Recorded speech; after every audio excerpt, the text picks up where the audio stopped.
Good afternoon. Le président, bonjour. La transmission n'a pas été réétablie avec les lieux. Parce que le bureau du procureur m'a demandé la parole, donc je vous donne la parole. Monsieur Lévy, merci, Monsieur le Président. Le bureau du procureur aimerait préciser ce qui suit. Les interprètes que nous avons recrutés sur le terrain sont tout à fait différents des interprètes qui ont été recrutés ici. Les procédures sont tout à fait différentes. Aujourd'hui, on ne peut pas véritablement remettre en question l'exactitude de la traduction, de la déclaration du témoin qui avait été faite en 2014. Alors les noms des interprètes sont expurgés en fonction du protocole d'expurgation. Donc il s'agit du protocole A3 de la Chambre. Donc la défense doit invoquer de bons motifs pour expliquer pourquoi l'expurgation doit être levée. En l'occurrence, cela n'a pas été fait. Il n'y a rien qui remet en cause l'exactitude de l'interprétation effectuée en 2014. Comme vous le savez, Monsieur le Président, nous avions déjà soulevé quelques préoccupations en matière d'interprétation de Djoula, et ce auprès des services CMS pour les témoins P180 et P547. Le bureau du procureur s'est également opposé à la levée des expurgations des noms des interprètes pour des raisons de sécurité. Alors pour ce qui est des préoccupations qui ont été exprimées à propos de l'interprétation d'aujourd'hui, nous aimerions indiquer qu'il y a deux décalages importants pour ce qui est du compte-rendu d'audience de ce matin. Je vais citer le premier. Vous avez le compte-rendu d'audience en français, page 8, qui commence à la ligne 8 d'ailleurs. Je pense que le témoin a dit en français ce qui est écrit, c'est « Mon ami est mort ce jour-là ». Et en Djoula, on nous a dit qu'il avait dit que c'était son frère qui était décédé ce jour-là. Donc il y a quand même une différence. En anglais, ce qui est indiqué, c'est inaudible, page 8, ligne 10 du compte-rendu d'audience anglais. Deuxièmement, Monsieur le Président, la deuxième différence importante que nous avons identifiée se trouve à la page 21 du compte-rendu d'audience en anglais, ligne 1 à ligne 4.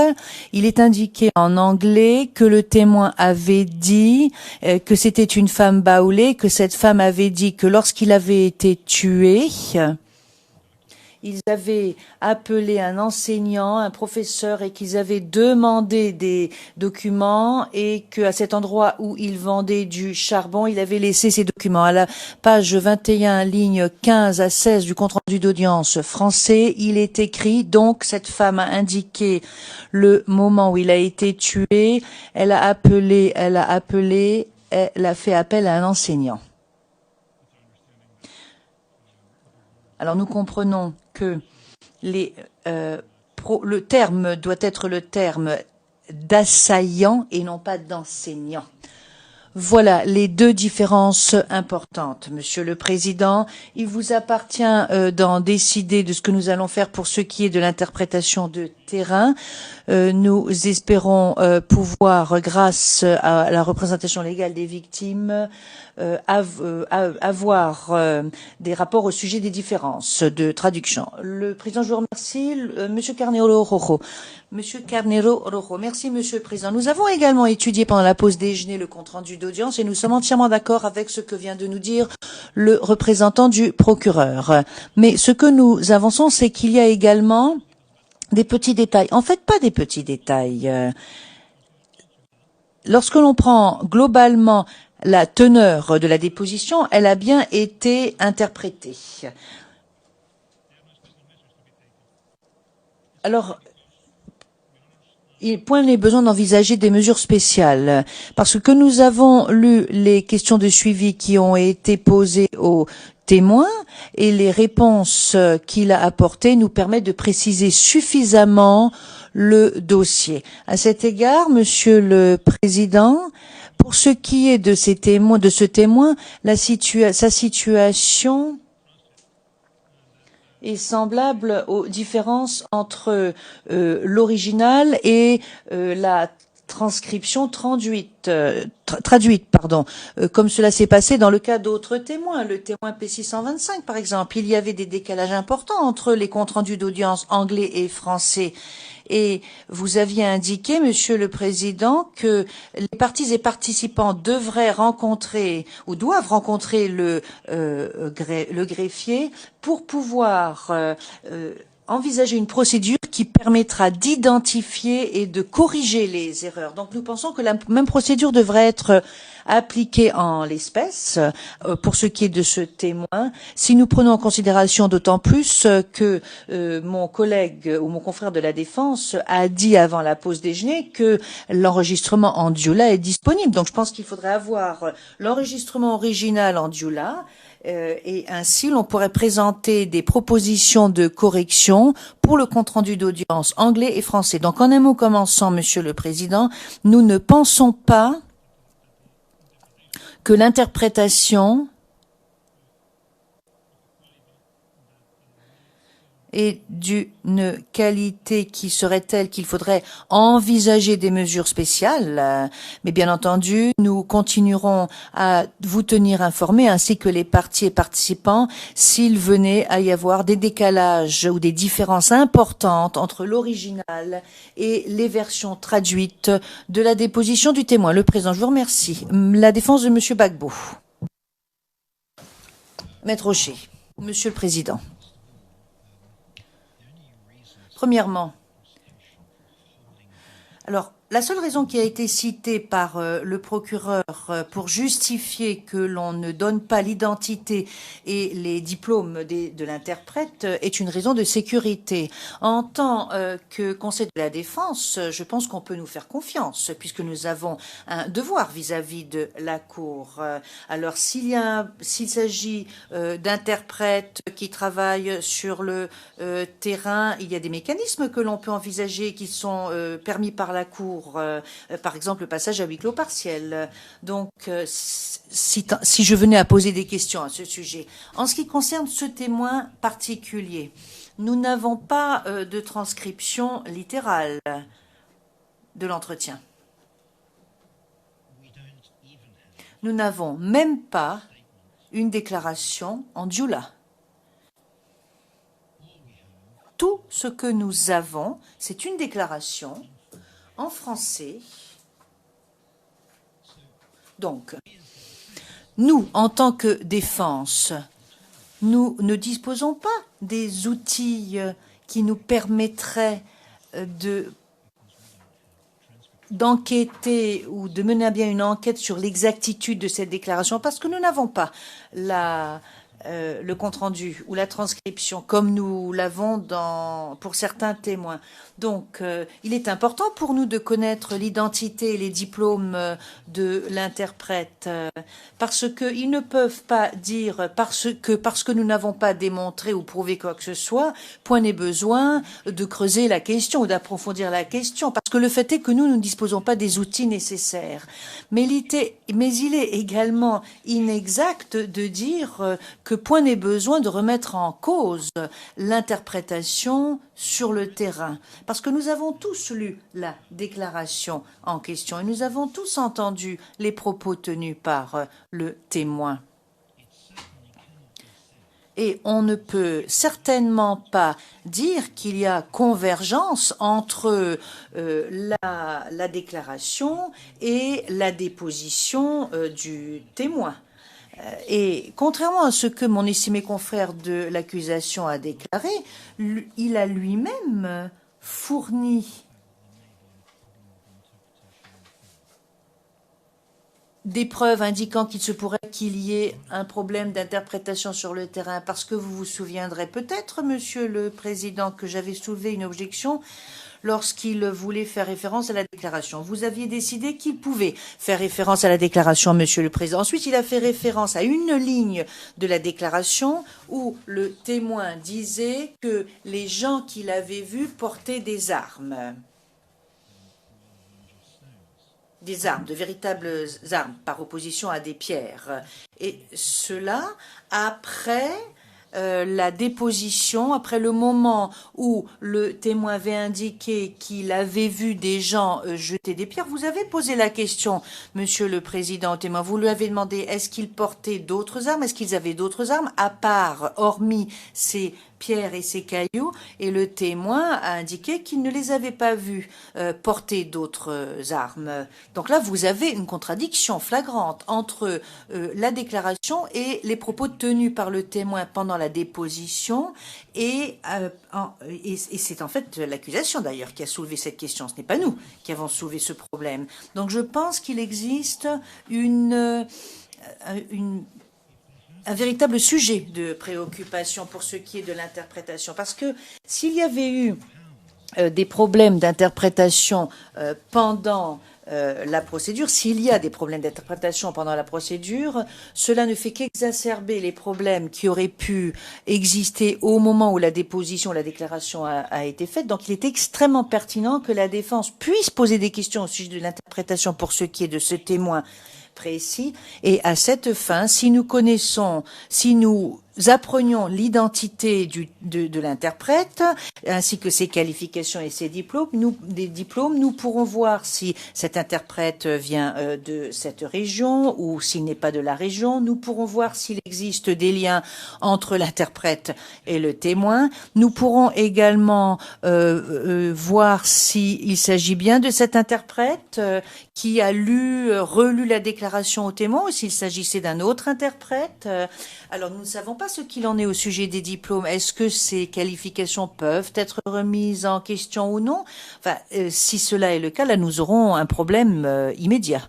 Donc, est-ce qu'il y a une raison, si la raison que l'on invoque pour ne pas fournir l'identité du témoin est une question de sécurité, je peux absolument garantir à l'accusation et je peux également garantir à la Chambre qu'en tant que Conseil de la Défense, vous pouvez absolument nous faire confiance.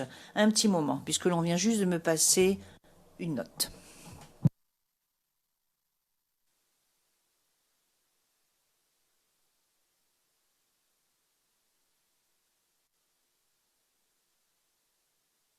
It's been rightly brought to my attention. On a attiré mon attention. Le président, un instant, s'il vous plaît.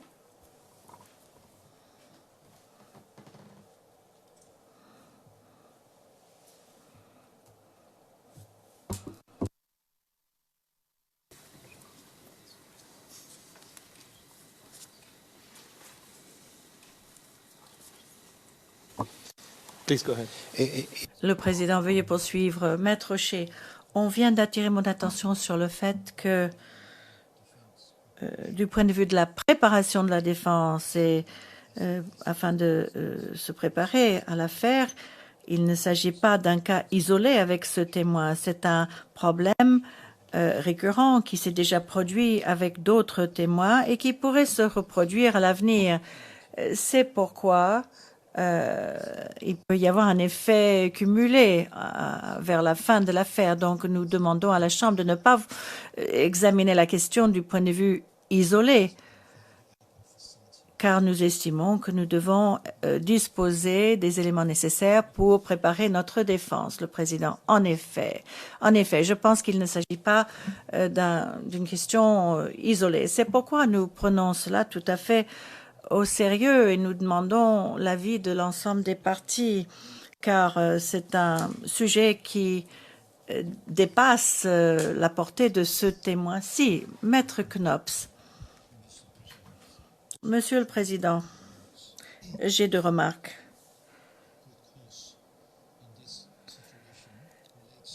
Il me semble que dans ce contexte, il y a un rapport avec l'application de la directive 41.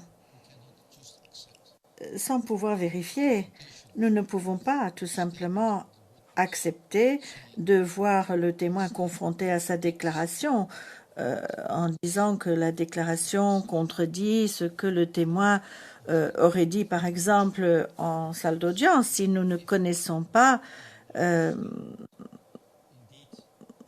le contenu de la déclaration si nous ne sommes pas sûrs si le contenu vient contredire ce qui est dit en salle d'audience. C'est pourquoi il est important de vérifier la véracité de la traduction et il y a un impact sur l'application de la directive 41. C'est important car si l'accusation nous signale qu'il peut y avoir des écarts entre ce qui est dit aujourd'hui et ce qui figure dans la déclaration, si la déclaration a été mal traduite ou mal transcrite, par exemple, eh bien, l'accusation ne peut pas s'appuyer sur la directive 41 et la Chambre ne pourra pas identifier si oui ou non il y a une contradiction. Et il me semble que cela vient militer en faveur de divulguer ces éléments à la défense. Je comprends fort bien que cela puisse être difficile aujourd'hui, mais il s'agit d'une déclaration qui a été présentée à la Chambre. Il ne s'agit pas d'une déclaration au titre de l'article 68.3. C'est pourquoi la Chambre pourrait reporter sa décision afin de voir si l'on va détecter d'autres incohérences entre ce que dira le témoin ici, aujourd'hui et demain, et ce qui est contenu dans la déclaration. Cela pourrait être une solution pratique. C'est pourquoi, au cours de la pause, j'ai dit que la Chambre peut, proprio motu, prendre note de l'interprétation d'Eula. Mais lorsque je dis qu'il y a de bonnes raisons, je pense que il est assez évident que nous avons quelques difficultés avec la mise en œuvre de la directive 41. Et c'est un argument, me semble-t-il, légitime pour que la défense bénéficie de ces différents éléments. Le Président, nous suspendons l'audience.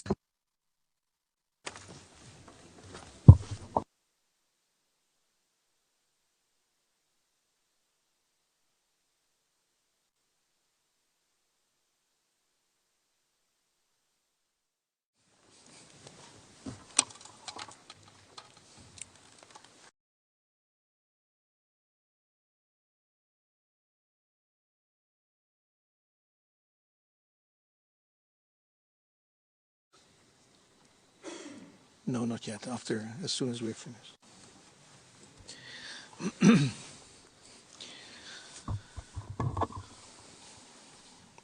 The chamber. Le Président, la Chambre, sur requête ou suite à la requête des équipes de la défense, aux fins de la levée des expurgations du nom de l'interprète qui a aidé les enquêteurs du bureau du procureur lorsque les questions ont été posées aux témoins P438 et aux fins de donner la qualification de l'interprète,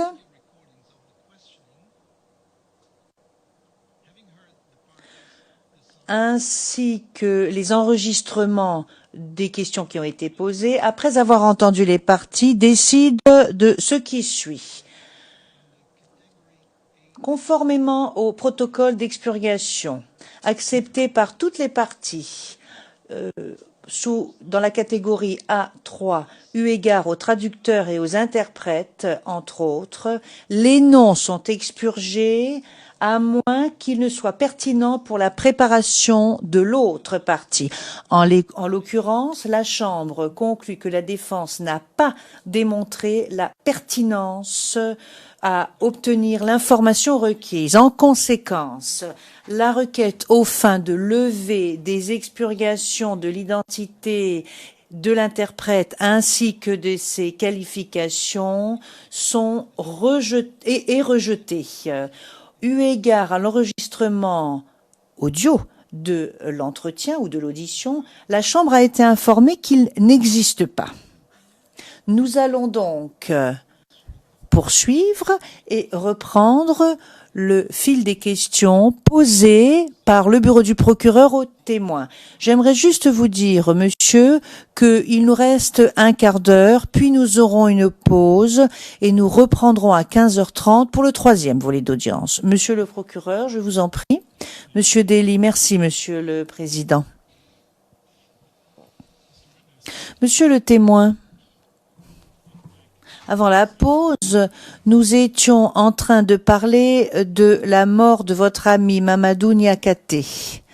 Est-ce que vous pourriez, je vous prie, décrire votre ami? Est-ce que vous pouvez nous en présenter une description physique de votre ami?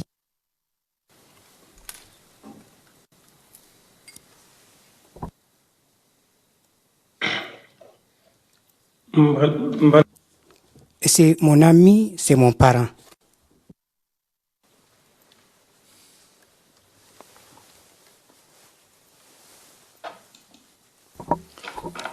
How tall was he? Quelle taille avait-il?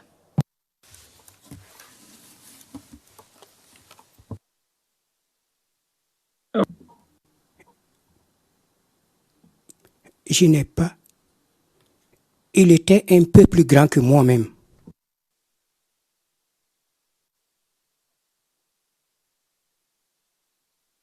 How tall are you? Quelle est votre taille?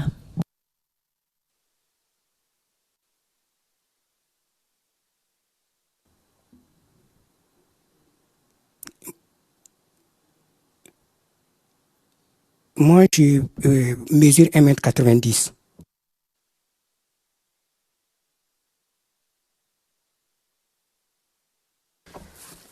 What was Mr. Nyakate's job? Quelle était la profession de Monsieur Niakate au moment de sa mort?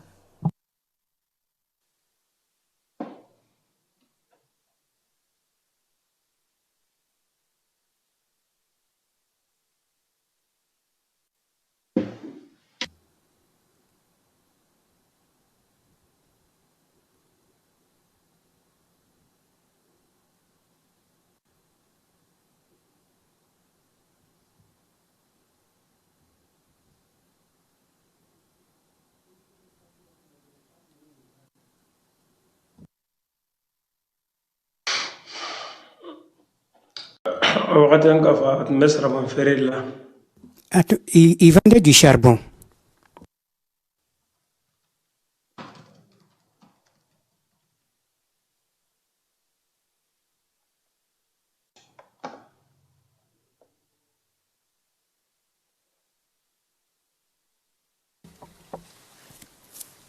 You mentioned about a woman. Vous avez parlé d'une femme qui vous avait dit où vous pouviez le trouver. Donc, au niveau du carrefour Sagidiba, où est-ce qu'elle vous a dit précisément que vous pouviez le trouver?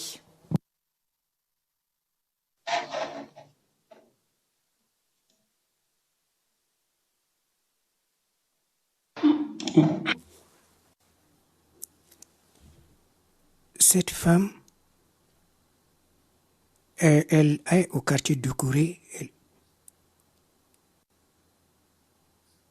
Elle est au golfe Sadigba. Elle occupe un étage là-bas. Elle a quitté là-bas.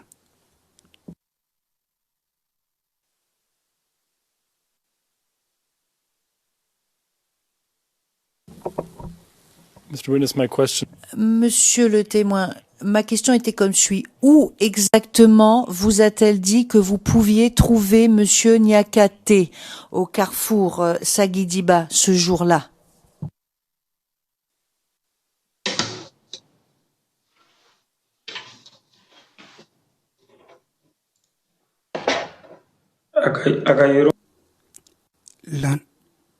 L'endroit qu'elle a indiqué,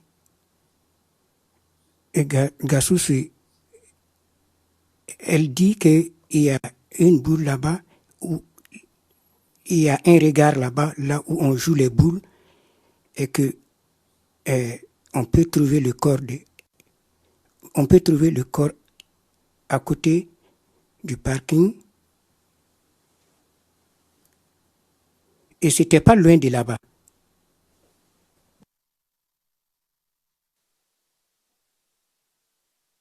Et qu'il y avait deux autres corps à côté de celui de Hamidi.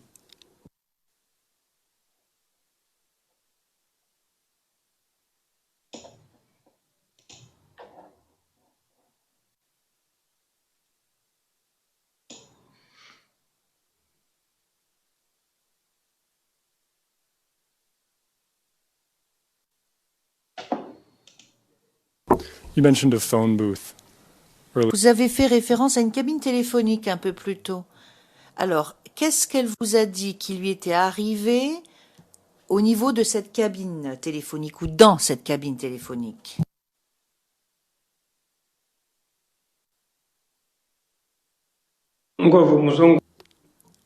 La femme, elle va appeler et demander. Et le gérant de la cabine, quand il a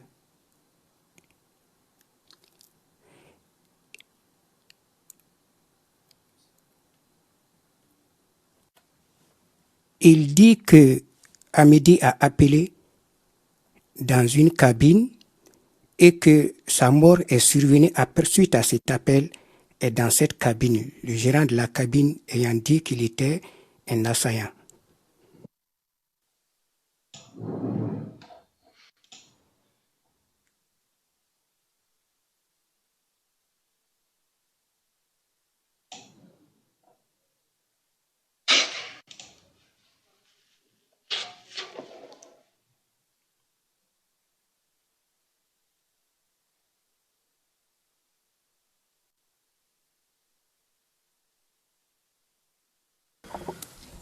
Where were you? Où vous trouviez-vous lorsque la femme Baoulé vous a pour la première fois parlé de sa mort?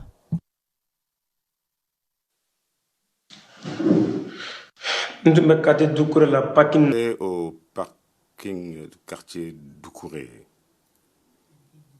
Quartier Doucouré, Pakina. Voilà. Il y avait encore des troubles. Et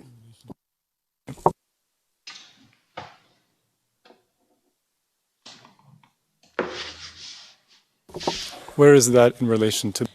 Et où est-ce que cela se trouve par rapport à la mosquée? Le parking, où se trouve-t-il par rapport à la mosquée?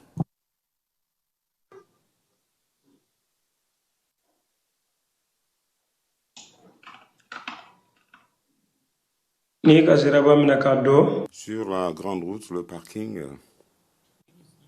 par rapport à la route principale de Doucouré, la mosquée se trouve à droite, le parking se trouve sur la gauche. Et le parking fait face à la mosquée. Et après, il y a un cimetière où on enterrait les morts.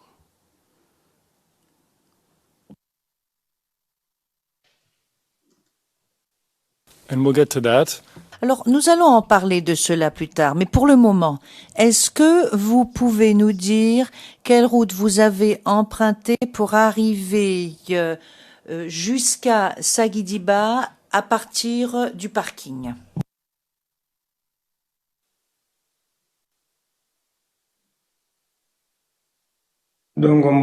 J'ai pris le chemin à l'arrière de la mosquée. Je suis allé vers la pharmacie que j'ai dépassée par derrière. Ensuite, j'ai rejoint la route principale. Et cet endroit et Sagidiba sont assez proches. Donc, j'ai pris le même couloir pour continuer mon chemin. Why did you not take the main road? Et pourquoi est-ce que vous n'avez pas pris la route principale?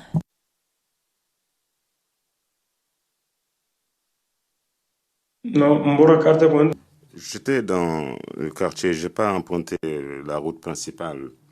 Et au carrefour de la mosquée, il y avait des troubles, donc j'ai contourné cette route, je passais par le couloir.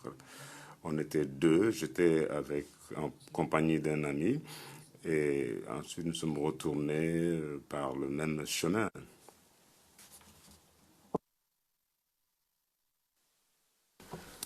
What was the name of the pharmacy you passed? Et comment s'appelle la pharmacie près de laquelle vous êtes passé?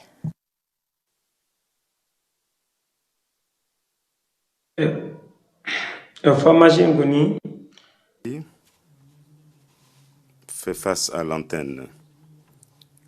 Donc, puisque je ne sais pas lire, je sais que le nom de la pharmacie, c'est pharmacie de l'antenne.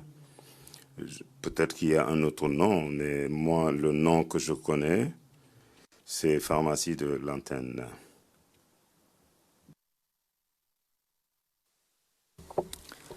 How long did it take you? Et combien de temps cela vous a pris pour arriver jusqu'au carrefour Sagidiba?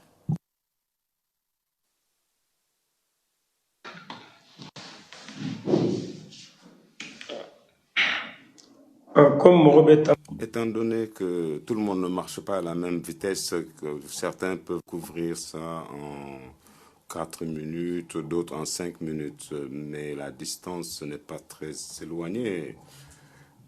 Et au bout de 5 minutes au maximum, vous pouvez arriver au rond-point Sagidiba, ou alors en 4 minutes. Please describe what you saw. Est-ce que vous pourriez décrire ce que vous avez vu lorsque vous êtes arrivé au carrefour Sagidiba? Carrefour la Au carrefour, j'ai vu le corps de mon frère et 2 autres cadavres. Donc, j'ai vu le barrage qui se trouvait au carrefour. Il y avait des personnes, mais je ne sais pas trop combien de personnes. Mais il y avait beaucoup de personnes. Moi, j'avais à l'esprit le sort de mon frère. Donc, j'ai vu le barrage et les 2 cadavres à côté de celui de mon frère.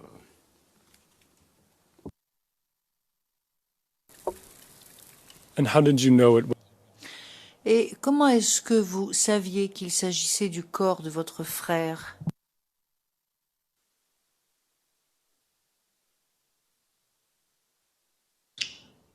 ça fait muso k'a fɔ ɲɛna ko Ma femme m'a annoncé la nouvelle et je me suis rendu sur le lieu et j'ai vu la taille et je n'ai constaté aucune différence avec son corps.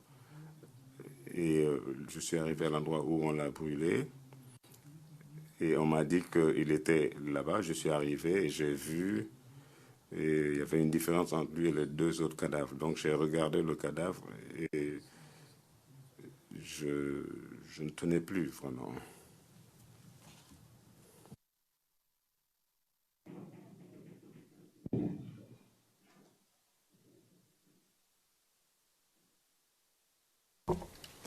Perhaps this is. Alors, peut-être que le moment est parfait pour faire la pause, Monsieur le Président. Le Président, fort bien, nous allons faire une pause d'une demi-heure, donc. Monsieur le témoin, nous allons donc maintenant faire une pause d'une demi-heure, et nous reviendrons à 13h30 pour vous, 15h30 pour nous. Et nous continuerons. Ce sera le 3e volet d'audience. Merci beaucoup. L'audience est levée jusqu'à 15h30. d'accord nga mɛn